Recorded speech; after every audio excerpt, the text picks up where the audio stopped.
The notification sound from my phone cut through the quiet morning air as I sipped coffee on my back deck. Another post from Megan Rescues Love had gone viral overnight. I almost didn't look. I'd grown tired of her constant animal rescue content. But something made me swipe open Instagram. There was Buster again, the golden retriever mix she'd saved 6 months ago. In the video, he was performing an elaborate trick sequence while Megan's voice cooed over the footage. My miracle boy is thriving! From death's door to Instagram star, this is what love can do. The post had 847 comments. Heart emojis flooded the screen. You're an angel! Buster is so lucky. Goals for pet parenting. I set down my coffee and studied the video more carefully. Something bothered me about Buster's movements.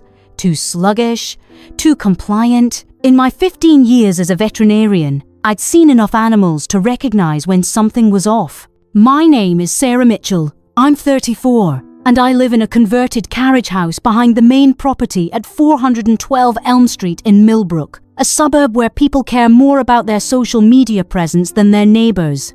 The main house belongs to Megan Chen, a 28-year-old lifestyle influencer with 340,000 followers and a brand built on rescuing animals, promoting wellness, and living authentically. I work as an emergency veterinarian at the regional animal hospital, but that wasn't why I'd chosen this particular rental. I'd moved to the carriage house 18 months ago after a difficult divorce, drawn by the privacy, reasonable rent, and the fact that it was the only decent place I could find on short notice that allowed my own rescue cat, Luna. The neighborhood was quiet, the commute reasonable, and I hadn't paid much attention to what my landlord did for work beyond the occasional Instagram notification sound drifting across the yard. It was only after living there for several months that I began to understand the irony of my situation.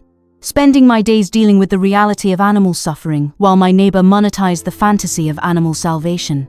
Megan had seemed pleasant enough during our brief interactions, always perfectly dressed, camera-ready smile, the kind of person who documented every Latian sunset. I'd watched her rescue work from a distance, initially admiring her dedication even if her constant posting felt excessive. But over the past few months, something had been gnawing at me. It started with small inconsistencies.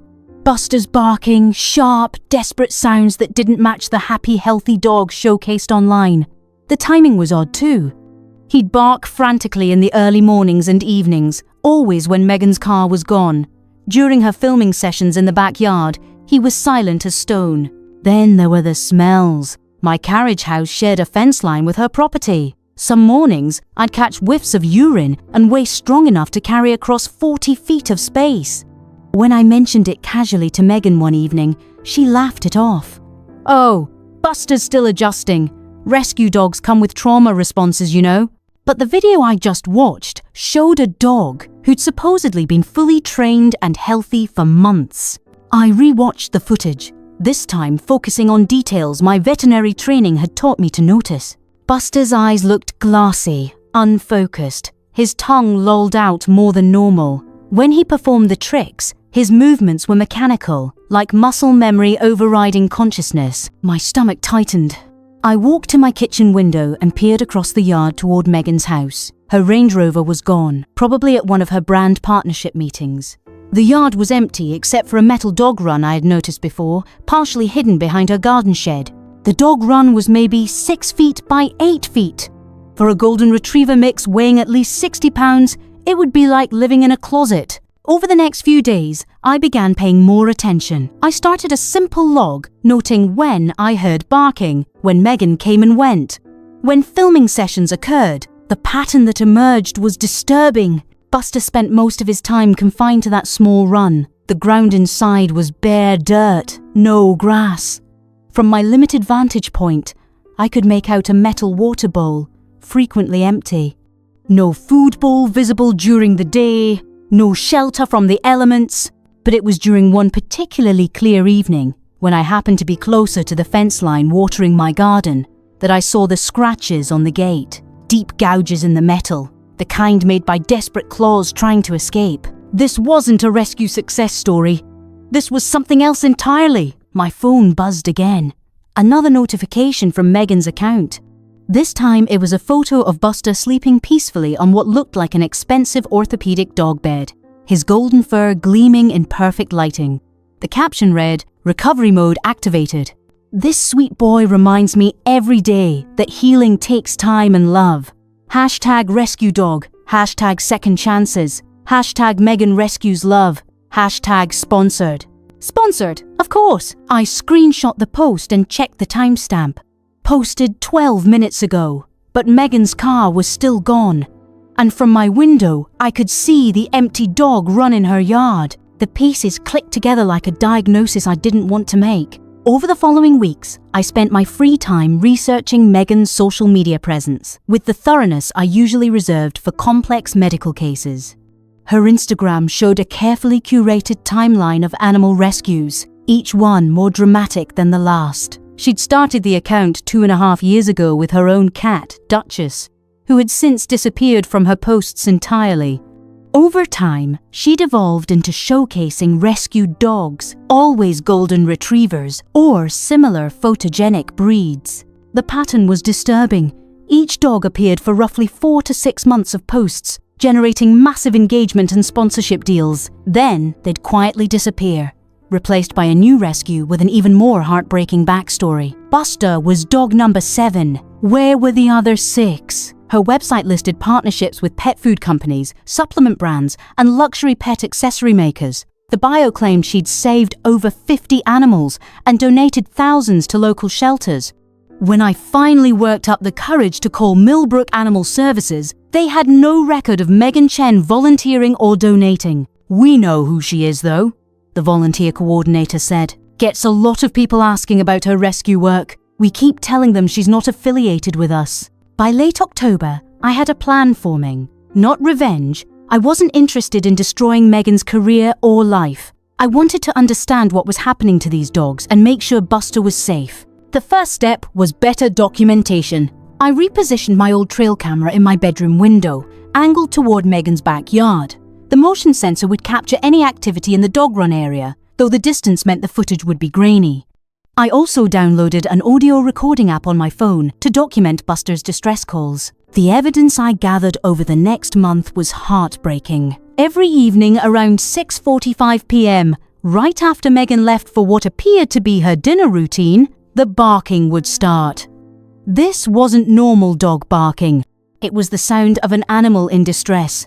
High-pitched, continuous, desperate. The barking would continue for 30-45 minutes until Megan returned. One evening in November, my trail camera captured something that made my hands shake. Megan emerged from her house carrying what looked like a professional camera setup. She opened the dog run and Buster bounded out, but his movement was different than his usual lethargy, more energetic but unsteady.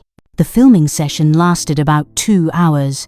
Even from my distant window, I could see Megan positioning Buster in various spots around her manicured yard, working through what looked like multiple takes. But something seemed off about his coordination. When the session ended, Megan didn't bring him inside her house.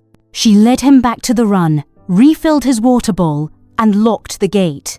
Then she disappeared into her house, leaving Buster alone in the cold November air. The pieces of a horrifying puzzle were coming together, but I needed more concrete evidence. That's when I remembered Dr. Trevor Nash. I'd heard his name whispered around veterinary conferences, a colleague who'd lost his license over falsified records and inappropriate pharmaceutical handling. It had been a scandal in our small professional community about a year ago. What I hadn't known until I started digging was that Nash had been dating Megan during the peak of his legal troubles. Old Instagram posts showed them together at dinners and events, always with Megan tagging him as "my favorite vet" and "the best animal doctor ever." The relationship appeared to have ended abruptly around the time his license was suspended. I spent 2 weeks trying to track Nash down. His practice had closed, his phone was disconnected, and none of our mutual colleagues knew where he'd gone. Finally, I found a forwarding address through the state veterinary board's disciplinary records. Nash was living in a rundown apartment complex 2 towns over. When I knocked on his door, the man who answered looked like he'd aged a decade in the past year. His eyes were hollow, suspicious. "Dr. Nash? My name is Sarah Mitchell. I'm a veterinarian. I need to talk to you about Megan Chen." He tried to close the door, but I quickly added, "I have evidence that she's been systematically abusing animals for social media content. I think you might be able to help me understand how." Nash stared at me for a long moment, then reluctantly let me in. His apartment was a disaster. Empty takeout containers, medical journals scattered everywhere, the bitter smell of instant coffee and desperation. This wasn't the successful veterinarian from Megan's old Instagram posts. This was a broken man. "She destroyed my life," he said without preamble. "Everything I worked for, gone." "How?" I asked, settling across from him at a small table covered in unopened mail. Nash rubbed his face with both hands. "It started innocuously. She'd bring me these dogs, said they were rescues that needed medical care but couldn't afford regular vet visits. I treated them for free because I believed in what she was doing.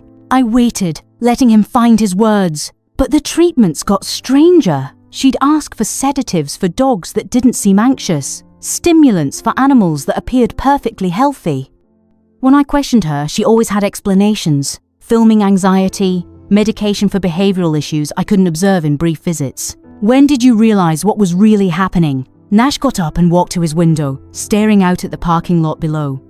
"About 8 months into our relationship, I started noticing that the dogs would look worse each time I saw them, not better.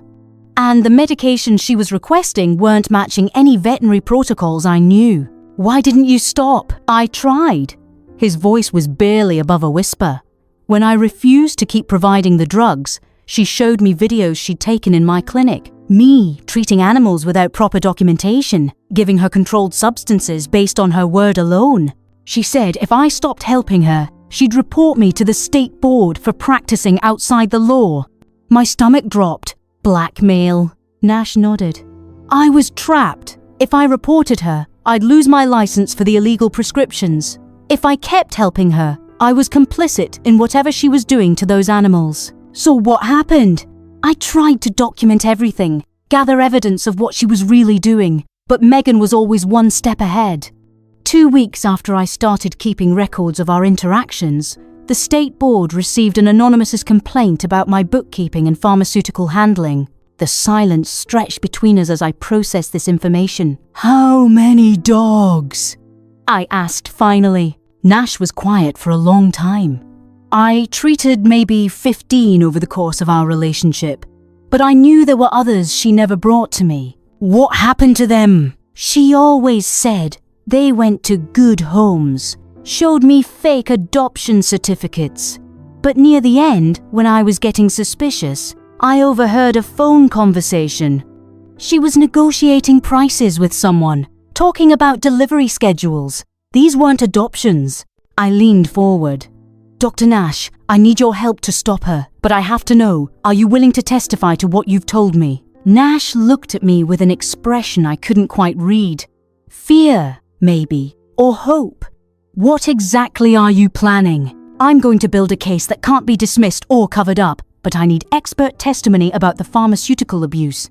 The state board will never reinstate my license if I admit to this. They might if you're helping expose a larger criminal operation." Nash was quiet for several minutes, then nodded slowly. "What do you need me to do?" Back in Millbrook, I began the careful process of building a legal case. The evidence I'd gathered over the past 2 months was compelling, but not quite sufficient. I needed documentation of the actual abuse, not just circumstantial patterns. Over the following weeks, I developed a more systematic approach to surveillance, though the technical challenges were significant. I repositioned my old trail camera multiple times, trying to get better angles, but the distance between my window and Megan's backyard meant most footage was grainy and often unusable.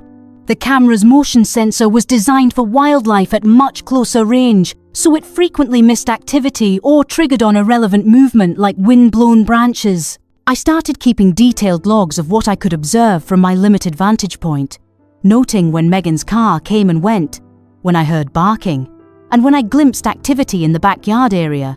But my view was partially obstructed by trees and the garden shed, and I could only see clearly during certain times of day when the lighting was right. The audio was even more problematic.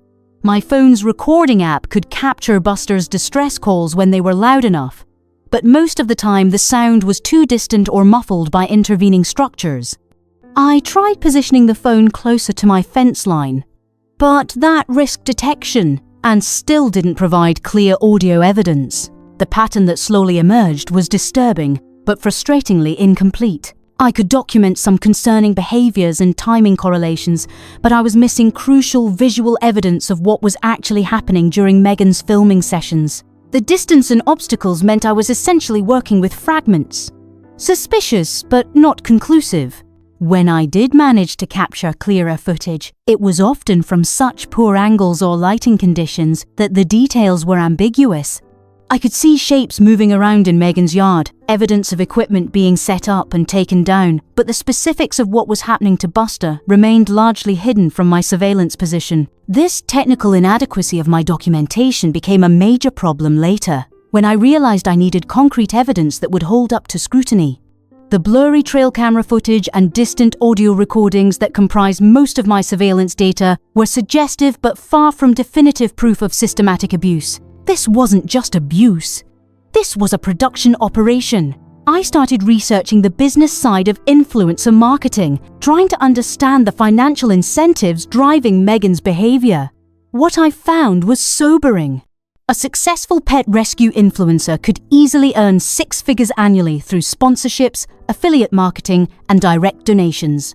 The more dramatic the rescue story, the higher the engagement. The higher the engagement, the more brands were willing to pay for access to that audience. Megan had turned animal suffering into a carefully optimized revenue stream. But understanding her motivation didn't solve my evidence problem. Everything I had was circumstantial, suggestive patterns and concerning observations, but nothing that would definitively prove abuse in a court of law. I needed something more concrete, something that couldn't be explained away by a skilled defense attorney. That's when I remembered a conversation from veterinary school about documentary evidence in abuse cases. My professor, Dr. Elena Vasquez, had spent years working with law enforcement to build animal cruelty prosecutions. She taught us that successful cases required 3 elements: clear documentation of the animal's condition, expert testimony about the cause of that condition, and evidence of the perpetrator's intent.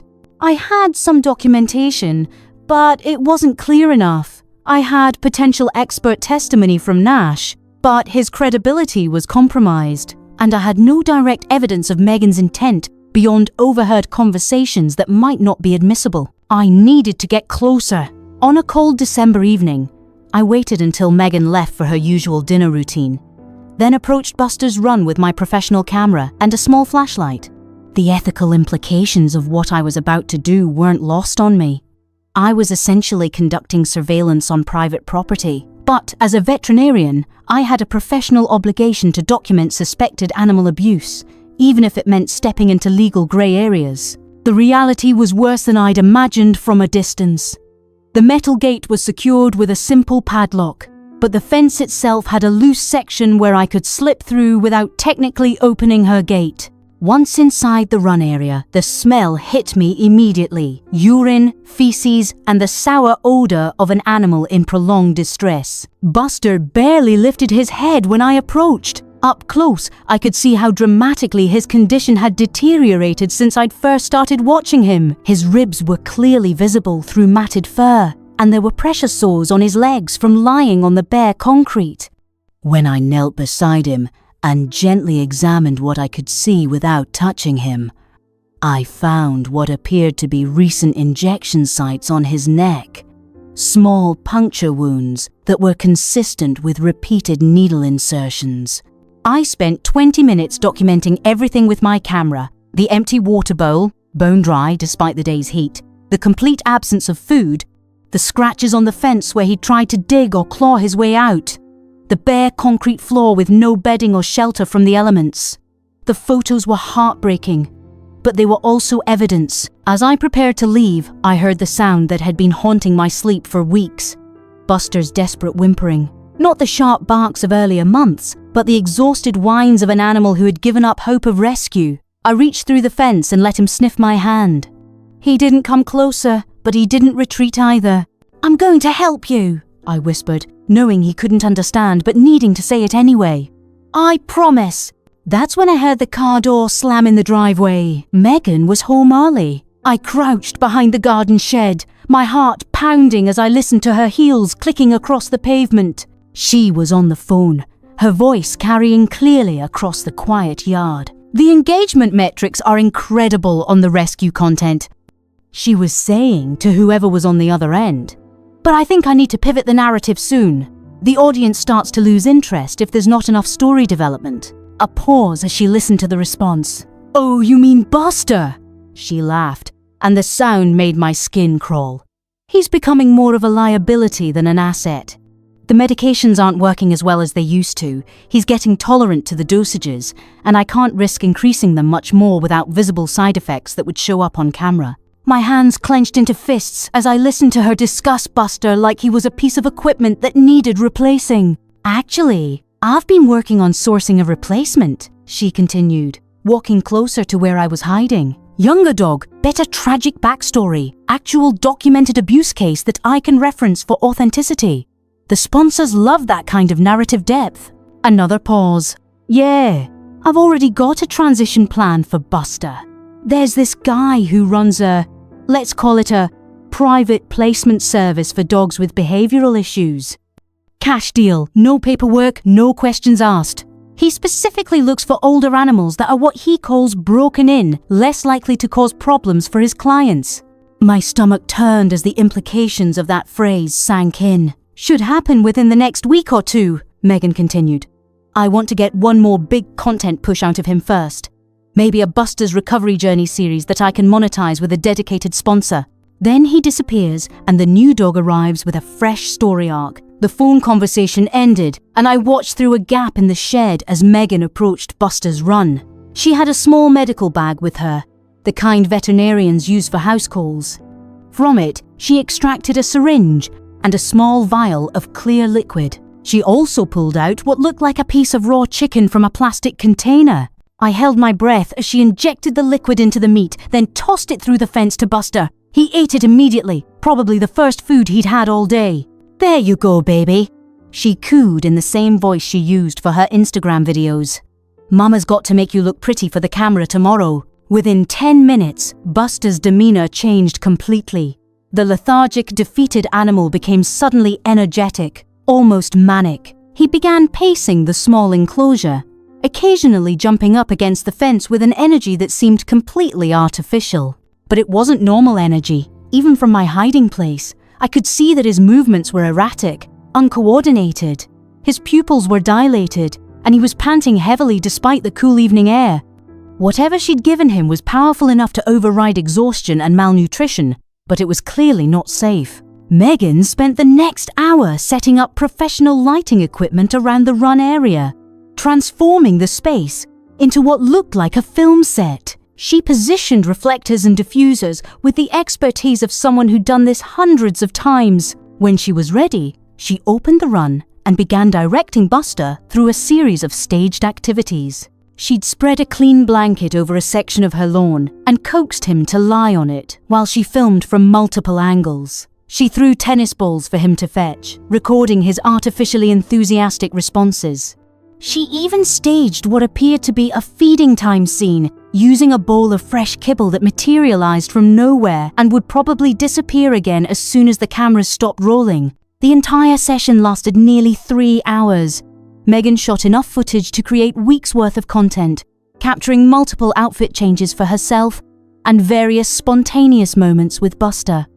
She worked with the efficiency of a professional filmmaker, calling cut between takes and repositioning equipment with practiced precision. But as the evening wore on, I could see the medication wearing off. Buster's movements became increasingly sluggish, his responses to her commands more delayed.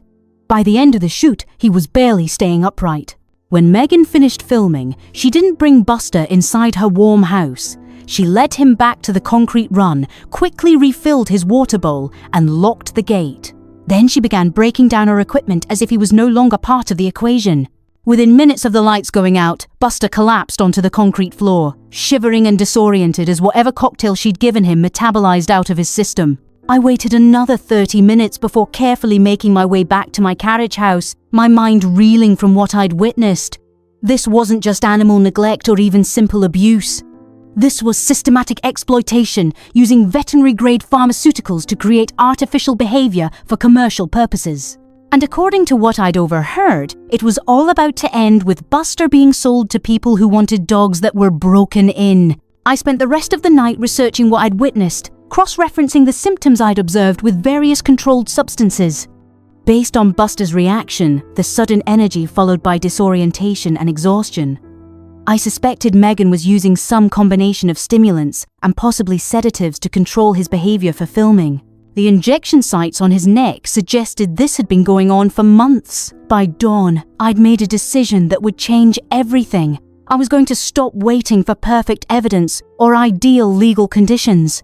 Buster didn't have time for me to build a foolproof case. I was going to save him myself and deal with the consequences later. But first, I needed help from someone who understood both the legal and medical aspects of what I was planning to do. I called Nash at 6 a.m. "Dr. Nash, I need you to meet me this morning. I have evidence of the pharmaceutical abuse we discussed, and I think Buster is in immediate danger." "What kind of evidence?" "Video of Megan injecting him with controlled substances and staging filming sessions while he's under the influence, plus documentation of his physical condition that shows systematic neglect." Nash was quiet for a moment. "Sarah, if she's really using the drugs the way you describe, that dog could be in serious medical danger. Some of the substances I provided her were powerful enough to cause cardiac issues with repeated use. That's why I need your professional opinion on what I documented." "And Nash? I think she's planning to get rid of him within the week." "Get rid of him how?" I told Nash about the phone conversation I'd overheard, about the private placement service and clients who wanted broken-in dogs. "Jesus," Nash breathed. "Sarah, if that's true, we can't wait for animal control or the legal system. By the time they process a complaint and schedule an investigation, Buster could be gone." "What are you suggesting?" "I'm suggesting that sometimes the right thing to do isn't the legal thing to do. We met at a 24-hour diner outside town, both of us looking like we hadn't slept in days." Nash reviewed the photos and video I'd captured, his professional training evident as he identified specific signs of drug abuse and systematic neglect. "This is damning evidence," he said, scrolling through the images on my phone. "The injection sites, the dramatic behavioral changes, the staging of the living conditions. This is everything I suspected she was doing, but documented in real time. Is it enough to get animal control to act immediately?" Nash shook his head. "Maybe, but probably not fast enough. These bureaucratic processes take time, and she's clearly got experience managing official inspections." "Look at these photos. She's set up the space so she can transform it from abuse conditions to acceptable conditions in under an hour." I stared at my coffee, processing what he was telling me. "So what do? We document everything we can, we get Buster somewhere safe, and then we use the evidence to make sure she can't do this again." "You're talking about theft. I'm talking about emergency veterinary intervention to save an animal in immediate medical danger." Nash leaned forward. "Sarah, based on what you've shown me, that dog could die from cardiac complications if she continues the current medication protocol. As licensed veterinarians, we have ethical obligations that sometimes supersede legal technicalities." It was a rationalization, but it was also probably true. And either way, I'd already made my decision before I called him. "What do you need from me?" I asked. "Help with the medical side. If we're going to do this, we need to do it safely. Buster's going to need detox support and probably emergency treatment for malnutrition and dehydration. I can provide that, but I'll need a facility and supplies." I thought about Marcus's sanctuary outside town. Marcus had been a friend since veterinary school, and his facility was licensed for emergency animal care. If anyone would understand the ethical complexity of what we were planning, it would be him. "I think I know someone who can help," I said. The next few days passed in a blur of planning and preparation. Marcus agreed to provide emergency sanctuary space, though he was clear about the legal risks we were all taking. Nash used his remaining professional contacts to acquire the medical supplies we'd need for Buster's recovery. I continued my surveillance of Megan's property, documenting every detail of her routine. The opportunity came on a Thursday evening. Megan's social media showed she was attending a brand partnership event downtown, the kind of networking dinner that typically ran late into the night. Her car left the driveway at 6:30 p.m., and based on her past behavior, she wouldn't return until after 11 p.m. Nash and I met at the edge of her property at 9 p.m., both of us dressed in dark clothing and carrying veterinary emergency kits. The plan was simple: get Buster out of the run, provide immediate medical stabilization, and transport him to Marcus's sanctuary, where he could receive proper care while we figured out the legal implications. The reality was more complicated. When we reached Buster's enclosure, he was in worse condition than I'd ever seen him. He was lying on his side, barely responsive, with shallow breathing and a weak pulse. Nash immediately began a field examination while I held a small flashlight. "He's in shock," Nash said quietly. "Probably dehydrated, definitely malnourished. And I'm seeing signs of cardiac stress. We need to get him to the sanctuary immediately." But as Nash prepared a mild sedative to keep Buster stable during transport, we heard something that made both of us freeze. The sound of a car door slamming in Megan's driveway. She was home 3 hours early. "Move," Nash hissed, scooping Buster into his arms. "Now."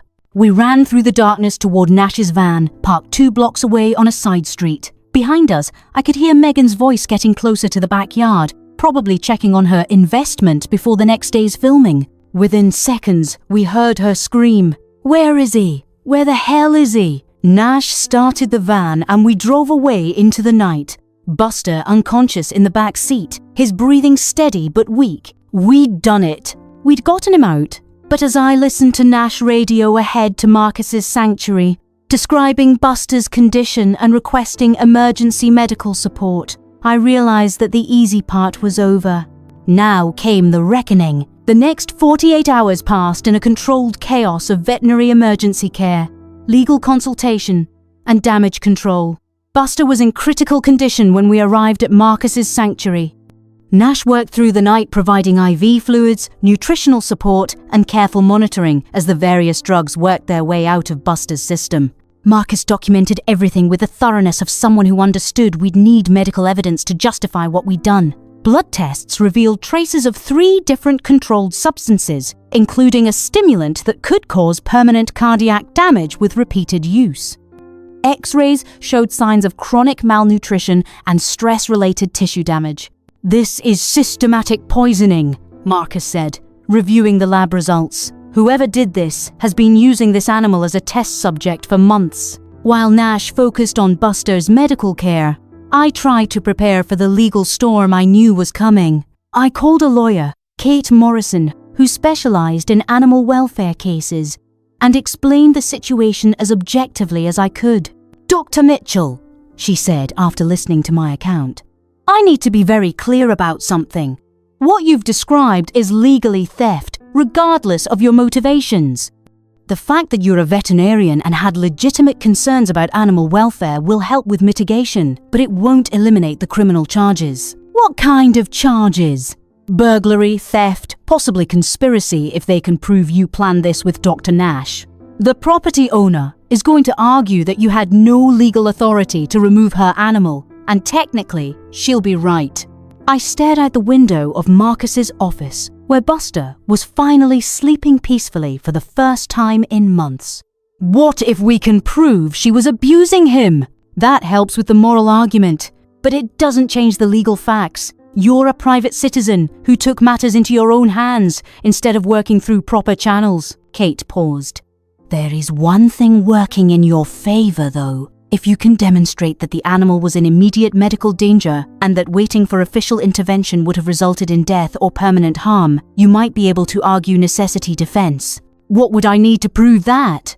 "Expert medical testimony about his condition, documentation of the abuse you witnessed, and evidence that you made good faith efforts to work through legal channels before taking direct action." I thought about the photos I'd taken, the video evidence of Megan's pharmaceutical abuse, the call logs showing my attempts to contact animal control over the previous months. "I think I can provide all of that," I said. But before I could build a legal defense, I had to deal with the immediate crisis. My phone had been ringing constantly since the previous evening. Megan had filed a police report about the theft of her dog, and she'd also launched a social media campaign that painted me as an unhinged neighbor who'd been harassing her for months. Her Instagram story was a masterpiece of manipulation. She'd posted a video of herself crying, explaining how her rescue dog Buster had been stolen by a disturbed woman who'd been stalking me for months.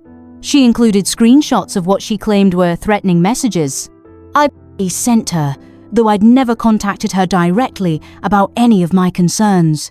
The post had already been shared thousands of times, with comments ranging from outraged support for Megan to death threats against me. "She's controlling the narrative," Marcus observed, scrolling through the comments on his phone. "And she's good at it." That afternoon, the police arrived at the sanctuary with a warrant to search for Buster. I'd been expecting them, but it was still surreal to watch officers walk through Marcus's facility looking for evidence of a crime that I'd committed to save an animal's life. Detective Ray Castellanos was professional but skeptical as he took my statement. "Dr. Mitchell, I understand you had concerns about animal welfare, but you can't just take someone's property because you disagree with how they're treating it. There are legal channels for reporting abuse." "I tried those channels," I said, showing him my phone records of calls to animal control. "I reported my concerns multiple times over several months, and what was their response? They did welfare checks, but Ms. Chen was able to stage the conditions to appear acceptable during official visits." Castellanos made notes, but didn't seem impressed. "That's how the system works, Dr. Mitchell. If animal control doesn't find evidence of abuse, you don't get to override their professional judgment. What if I can prove she was systematically drugging the dog and staging abuse scenarios for social media content? Then you should have documented that evidence and presented it through proper legal channels, not committed burglary." The interview lasted 2 hours. When it was over, I knew I was going to be arrested. The only question was when. That evening, Nash and I sat in Marcus's kitchen, both of us exhausted and facing the reality of what we'd gotten ourselves into. "Any regrets?" Nash asked, looking out the window toward the recovery area, where Buster was slowly regaining his strength. I thought about it carefully. "About saving him?" "No." "About the way we did it?" "Maybe. The lawyer thinks we might be able to avoid jail time if we can prove the necessity defense. And if we can't," Nash shrugged, "then we go to jail for doing the right thing. I've had worse outcomes from doing the wrong thing." The next morning brought news that complicated everything further. Jessica Walsh, the woman who'd first contacted me about Megan's donation fraud, had been busy building her own case. Working with other victims of Megan's scams, she'd uncovered evidence that went far beyond what I'd witnessed. We've traced at least 15 dogs that went through Megan's rescue operation over the past 2 years, Jessica explained when she arrived at the sanctuary. And we found something interesting. Several of them are still being sold online by the same network of dealers. She showed me screenshots from various websites advertising dogs for sale. The photos were clearly the same animals from Megan's old Instagram posts, but they were being sold as trained guard dogs or breeding stock for prices that made my stomach turn. "It's not just abuse," Jessica continued. "It's trafficking. She's been sourcing dogs, using them for content creation until they're too damaged to perform, then selling them to people who want animals that won't fight back." The scope of what we'd uncovered was staggering. Megan hadn't just been abusing Buster, she'd been running a systematic operation that had destroyed dozens of animals' lives for profit. But understanding the full extent of her crimes didn't make my legal situation any better. If anything, it made me look more like a vigilante who'd taken justice into her own hands, rather than a veterinarian responding to an emergency. 3 days after Buster's rescue, the police arrested me at my clinic. The arraignment hearing was a media circus. Megan had used her social media influence to paint herself as the victim of a deranged animal rights extremist. Local news crews interviewed her supporters outside the courthouse, all of them expressing outrage that someone could steal a beloved pet from its loving owner. I sat in the defendant's chair listening to the charges against me: burglary, theft, conspiracy, and criminal mischief, while Megan sat in the gallery looking like the picture of wounded innocence. Kate Morrison did her best to present the necessity defense during the preliminary hearing, but Judge Roberts was skeptical. Ms. Morrison, while I understand your client's professional concerns, the law doesn't allow private citizens to decide when property laws don't apply to them. If Dr. Mitchell had legitimate concerns about animal welfare, she should have worked through established legal channels. Your Honor, my client did attempt to work through legal channels. She contacted animal control multiple times over several months. The system failed to protect an animal that was being systematically tortured. That's a serious allegation. Do you have evidence to support it? Kate presented the photos I'd taken, the video evidence of Megan's filming sessions, and Nash's expert testimony about the medical abuse. The judge reviewed everything carefully, but his expression didn't change.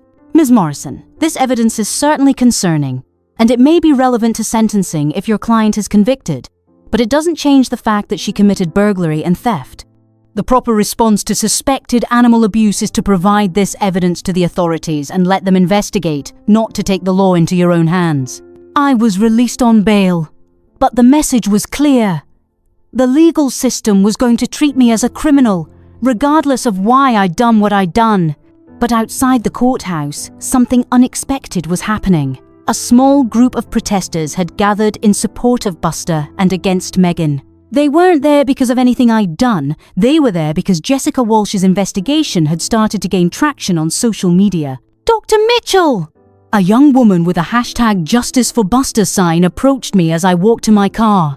I wanted to thank you for saving that dog. What that woman was doing was evil. More people gathered around, sharing stories of their own experiences with fraudulent rescue operations, expressing support for what I'd done even if it was technically illegal. For the first time since this whole thing started, I felt like I wasn't completely alone. Over the next few weeks, as my case wound through the legal system, something remarkable happened. Jessica Walsh's investigation expanded far beyond Millbrook. She'd connected with animal welfare advocates across the state who'd been tracking similar social media scams. The story that emerged was bigger than just Megan's operation.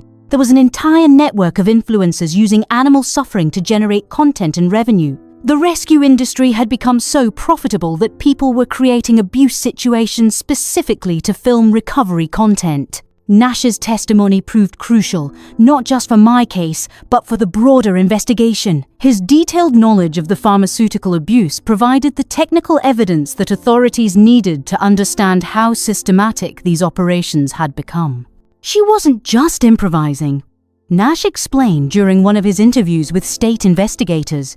She had protocols, dosing schedules, rotation strategies for managing multiple animals. This was an organized business operation. 3 months after Buster's rescue, the State Attorney General's office announced a broader investigation into fraudulent animal rescue operations. Megan was arrested on charges of animal cruelty, fraud, and operating an unlicensed pharmaceutical operation. But my own legal problems were far from over. The trial process was exhausting.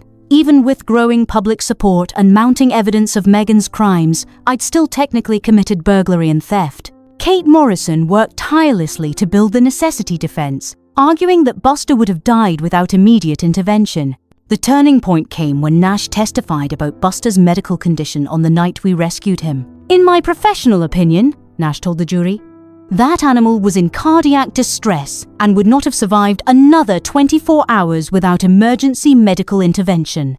Dr. Mitchell's actions weren't just ethically justified, they were medically necessary. The prosecution tried to discredit Nash because of his suspended license, but his testimony was supported by Marcus's independent medical examination and the blood test results showing the dangerous drug levels in Buster's system. After 3 days of testimony, the jury deliberated for 6 hours before reaching their verdict. Guilty on the burglary charge. I had entered private property without permission. Guilty on the theft charge. I had removed property that didn't belong to me, but they recommended the minimum possible sentence due to the extraordinary circumstances.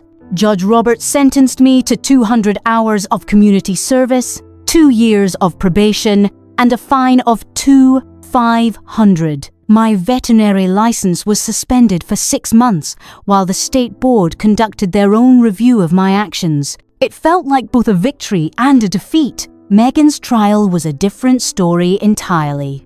The evidence Jessica Walsh had compiled, combined with Nash's testimony and the broader state investigation, painted a picture of systematic animal trafficking that shocked even experienced prosecutors. She was convicted on 14 counts of animal cruelty, 8 counts of fraud, and multiple charges related to the illegal use of controlled substances. The judge sentenced her to 3 years in state prison, 5 years of probation, and permanent prohibition from owning or working with animals. Her social media empire collapsed overnight. Brand partnerships were terminated, her accounts were permanently suspended, and she became a cautionary tale about the dark side of influencer culture. But for me, the real victory wasn't in the courtroom. 6 months after his rescue, I stood in Marcus's sanctuary, watching Buster play with a group of other recovered animals.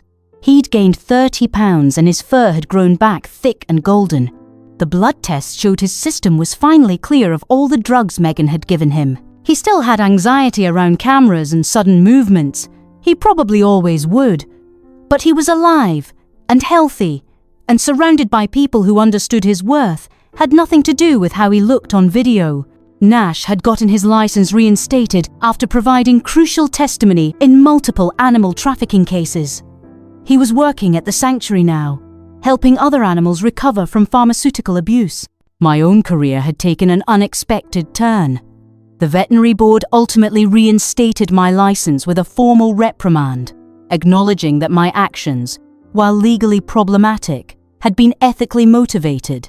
But I'd lost my position at the emergency clinic, and my reputation in the conventional veterinary community was permanently damaged. Instead, I'd found new purpose working as a consultant for animal welfare organizations, helping them identify signs of systematic abuse and develop better protocols for emergency intervention.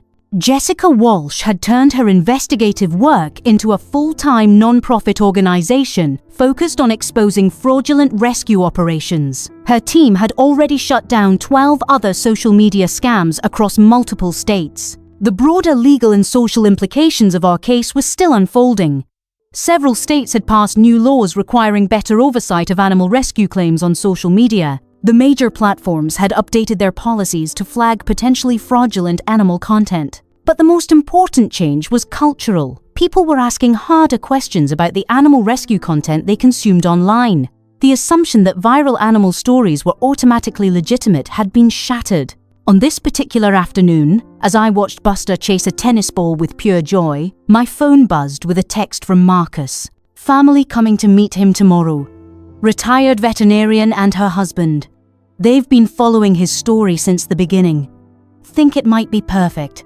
I looked at Buster, who had flopped down in the grass to gnaw contentedly on a rope toy. He caught me watching and bounded over, tail wagging, completely present in the moment. Tomorrow, he would meet people who wanted to love him for who he was, not what he could do for their image. He would have a yard to run in, regular meals, medical care when he needed it, and humans who understood that his trust was something to be earned, not exploited.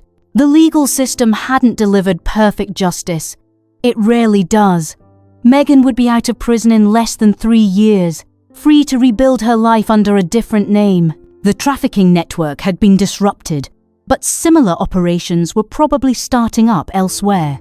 My own life had been permanently changed by my decision to act outside the law. I'd lost my career, my financial security, and my reputation in traditional veterinary circles. There were still people in Millbrook who saw me as a criminal rather than a hero. But as I watched Buster play, completely free from fear or performance anxiety, for the first time in his life, I knew I'd made the right choice. Sometimes doing the right thing means accepting that the system won't protect you from the consequences. Sometimes justice isn't about courtroom victories or legal vindication. Sometimes it's about the simple fact that a dog who was dying in a cage is now playing in the sunshine, wagging his tail because he's genuinely happy instead of chemically stimulated. That has to be enough, because in the end, that's everything. On a cold December evening, I waited until Megan left for her usual dinner routine, then approached Buster's run with a professional camera. I needed clear documentation of his living conditions, close-up photos that would be impossible to dismiss. The reality was worse than I'd imagined. The metal gate was secured with a simple latch, and when I opened it, the smell hit me immediately. Urine, feces, and the sour odour of an animal in distress. Buster cowered in the corner, barely lifting his head when I approached. "Hey, buddy," I whispered, kneeling just inside the run. "Let me help you." Up close, I could see how thin he'd become. His ribs were visible through matted fur, and there were pressure sores on his legs from lying on the bare ground. When I gently examined him, I found injection sites on his neck, fresh ones. I was taking photos when I heard a car door slam in the driveway. Megan was home early. I crouched behind the shed, my heart pounding as I listened to her heels clicking across the pavement. She was on the phone, her voice carrying across the yard. "The algorithm is rewarding the rescue content incredibly well," she was saying. "But I need to refresh the narrative soon. The audience loses interest if the storyline gets stagnant." A pause, then laughter that made my skin crawl. "Buster, he's becoming a liability. Too recognizable now, and he's looking rough even with the medications. I'm sourcing a replacement, younger, more photogenic, better tragic backstory." My hands clenched into fists as I listened to her discuss Buster like he was a worn-out prop. "Yeah, I've got a buyer lined up," she continued.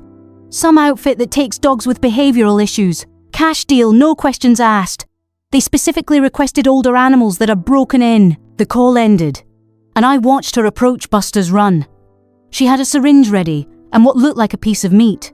But when she reached the gate, she stopped. "That's weird," she muttered, examining the latch. I'd left slightly ajar. "This should be locked." She looked around suspiciously, then secured the gate and returned to her house.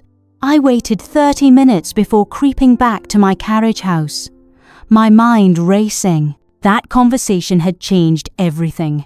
This wasn't just animal abuse, it was trafficking. And according to what I'd overheard, Buster had days, maybe hours, before he disappeared forever. I called Nash immediately. "Dr. Nash, I need that testimony now. Can you meet me tomorrow morning?" "What's happened?"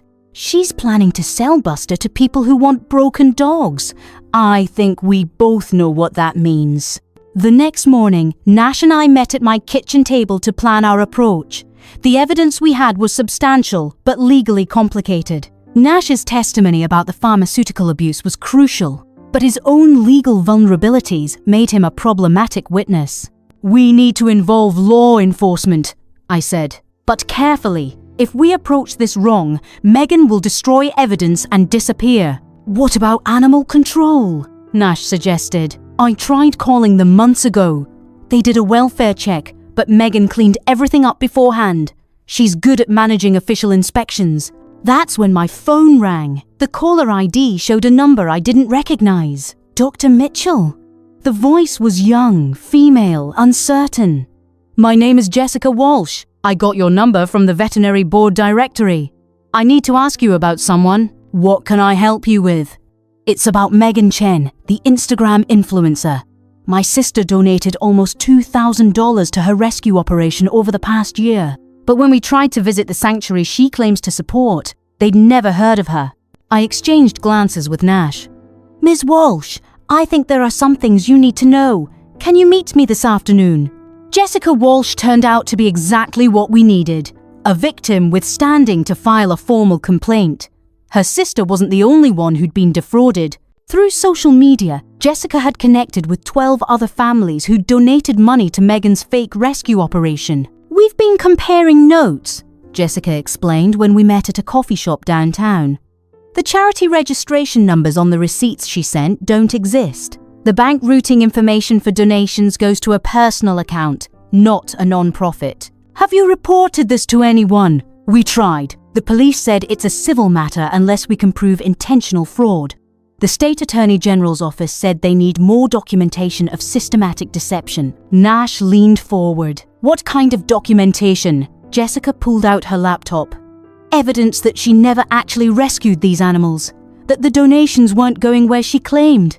Proof that she's been lying about her entire operation." "We might be able to help with that," I said carefully. Over the next week, Jessica's network of defrauded donors began working with Nash and me to build a comprehensive case. The scope of Megan's deception was staggering. Fake charity registrations, forged veterinary records, staged rescue scenarios, and a carefully constructed web of lies that had generated hundreds of thousands of dollars in fraudulent donations. But building the case took time, and I was increasingly worried about Buster. On a Thursday evening in mid-December, my trail camera captured something that confirmed my worst fears. A van with no windows pulled into Megan's driveway. 2 men got out and followed her toward the dog runs behind her house. The audio was poor, but I could make out fragments of their conversation. Ready for pickup.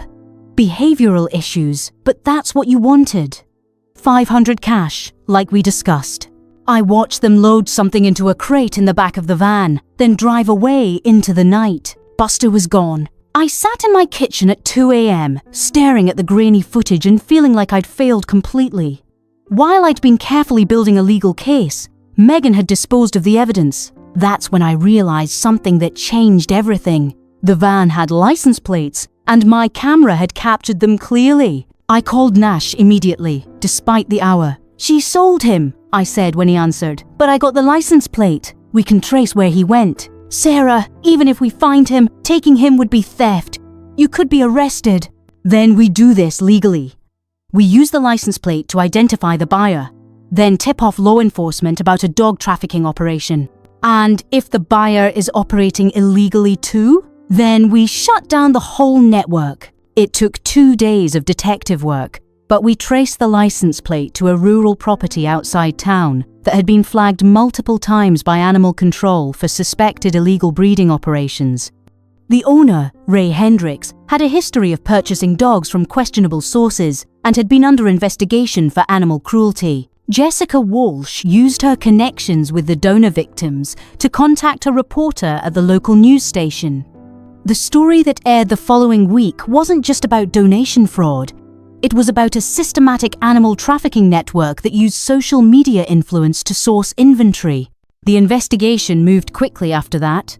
Animal control raided Hendricks' property and found 17 dogs in deplorable conditions, including Buster. Nash's testimony about the pharmaceutical abuse provided the expert evidence needed to file criminal charges.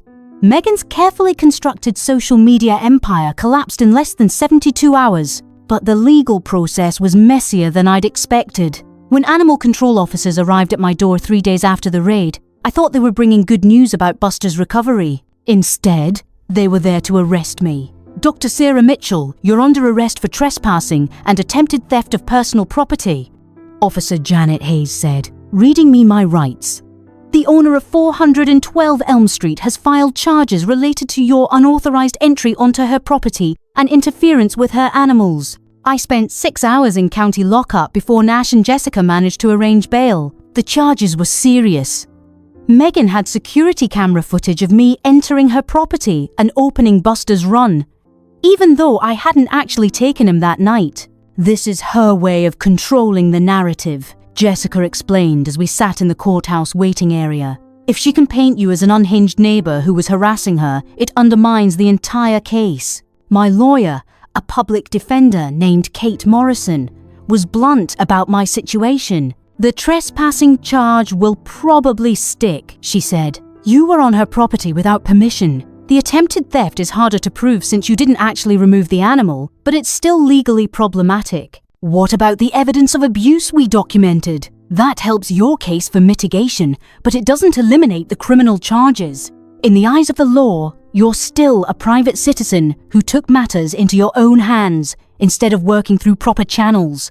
The next few months were a nightmare of legal proceedings. Megan hired an expensive defense attorney who successfully argued that she was the victim of a harassment campaign by an obsessed neighbor.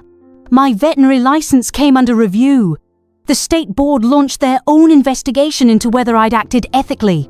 Meanwhile, the animal trafficking charges against Megan and Hendricks moved through the court system with agonizing slowness. Nash's testimony was powerful, but his own legal troubles made him vulnerable to cross-examination. The donated funds from Jessica's group were harder to trace than we'd expected. 6 months after Buster's rescue, I stood in another courtroom for my own sentencing hearing.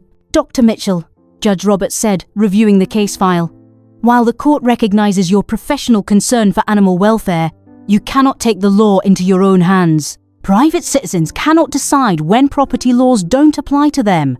I was sentenced to 100 hours of community service and 2 years of probation.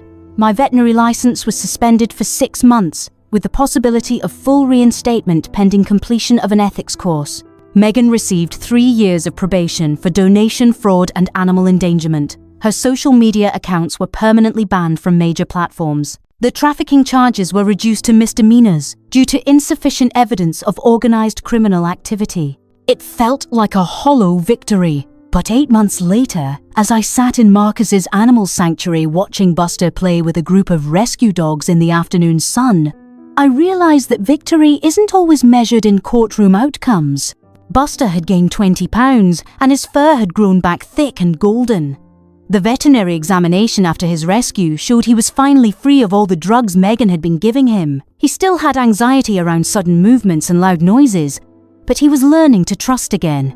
Nash had gotten his license back after completing his own ethics review and community service. He was working part-time at the sanctuary now, helping animals recover from trauma he understood better than most. Jessica Walsh had parlayed her investigative work into a non-profit organization focused on exposing fraudulent animal rescue operations. Her team had already shut down 3 other social media scams across the state. My own legal troubles had ended my career as an emergency veterinarian, but I'd found new purpose working with animal welfare organizations as a consultant, helping them identify signs of systematic abuse. On this particular afternoon, as I watched Buster chase a tennis ball with pure joy, my phone buzzed with a text from Marcus. Family coming to meet him tomorrow. Retired couple who've raised golden retrievers for 30 years. Think it might be perfect. I looked at Buster, who had flopped down in the grass to gnaw contentedly on a rope toy. He caught me watching and trotted over, tail wagging, ready for whatever came next. The legal system hadn't delivered perfect justice. Megan would rebuild her online presence eventually, probably under a different name.